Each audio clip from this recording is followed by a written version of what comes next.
करने का हर संभव प्रयास किया है।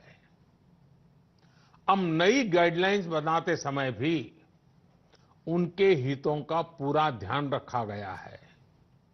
इस समय रबी फसल की कटाई का काम भी जारी है। केंद्र सरकार और राज्य सरकारें मिलकर प्रयास कर रही हैं कि किसानों को कम से कम दिक्कत हो। साथियों, देश में दवा से लेकर के राशन तक पर्याप्त भंडार है। सप्लाई चेन की बाधाएं लगातार दूर की जा रही है। हेल्थ इंफ्रास्ट्रक्चर के मोर्चे पर भी हम तेजी से आगे बढ़ रहे हैं।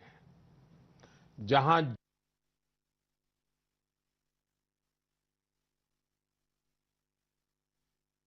ये सिर्फ एक लैब थी, वहीं अब 220 से ज्यादा लैब्स टेस्टिंग का काम कर रही है। विश्व का अनुभव ये कहता है कि कोरोना के 10,000 मरीज होने पर 1500-1600 बेड्स की जरूरत होती है।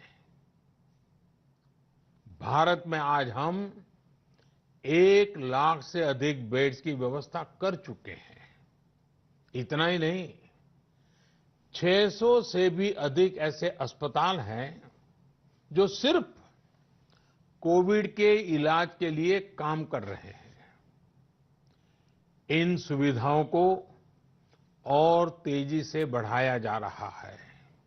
साथियों, आज भारत के पास भले सीमित संसाधन हो,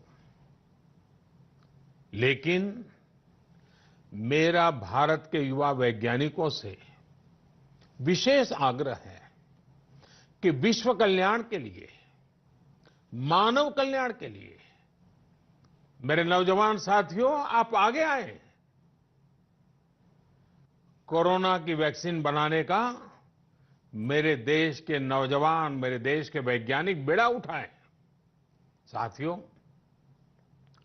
हम धैर्य बनाकर रखेंगे, नियमों का पालन करेंगे, तो कोरोना जैसी महामारी को भी परास्त करके ही रहेंगे।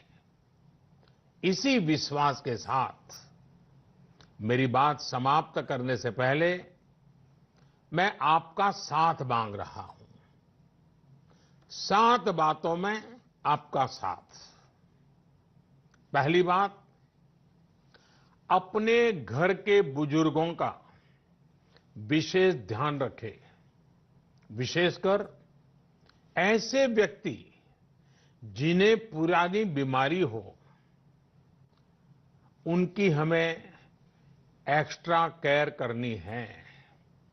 उन्हें कोरोना से बहुत बचाकर रखना है। दूसरी बात, लॉकडाउन और सोशल डिस्टेंसिंग की लक्ष्मण रेखा का पूरी तरह पालन करें। घर में बने फेस कवर या मास्क का, और वो भी घर में बने हुए, उनका अनिवार्य रूप से उपयोग करें। तीसरी बात, अपनी इम्यूनिटी बढ़ाने के लिए आयुष मंत्रालय द्वारा जो निर्देश दिए गए हैं, उसका अगर हम पालन करें, गर्म पानी है, काढ़ा है, इनका निरंतर सेवन करें। चौथी बात, कोरोना संक्रमण का फैलाव रोकने में मदद करने के लिए Aarogya Setu mobile app, Aarogya Setu mobile app जरूर डाउनलोड करें। दूसरों को भी इस ऐप को डाउनलोड करने के लिए प्रेरित करें। पांचवी बात, जितना हो सके उतने गरीब परिवार की देखरेख करें, उनके भोजन की आवश्यकता पूरी करें। छठी बात, आप अपने व्यवसाय, अपने उद्योग में अपने साथ काम करे लोगों के प्रति संवेदना रखें, किसी को नौकरी से न निकालें।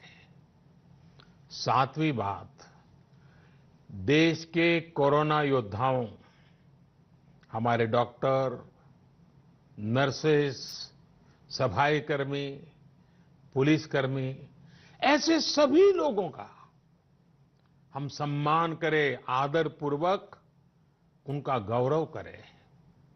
साथियों, इन 7 बातों में आपका साथ, ये सप्तपदी विजय प्राप्त करने का मार्ग है। विजय होने का हमारे लिए निष्ठापूर्वक करने वाला ये काम है। पूरी निष्ठा के साथ 3 मई तक लॉकडाउन के नियमों का पालन करें, जहां है वहां रहें, सुरक्षित रहें। वयम राष्ट्रे जागृयाम, हम सभी राष्ट्र को जीवंत और जागृत बनाए रखेंगे। इसी कामना के साथ मैं अपनी बात समाप्त करता हूं। आपको, आपके परिवार को उत्तम स्वास्थ्य की मंगल कामनाएं करता हूं। बहुत बहुत धन्यवाद।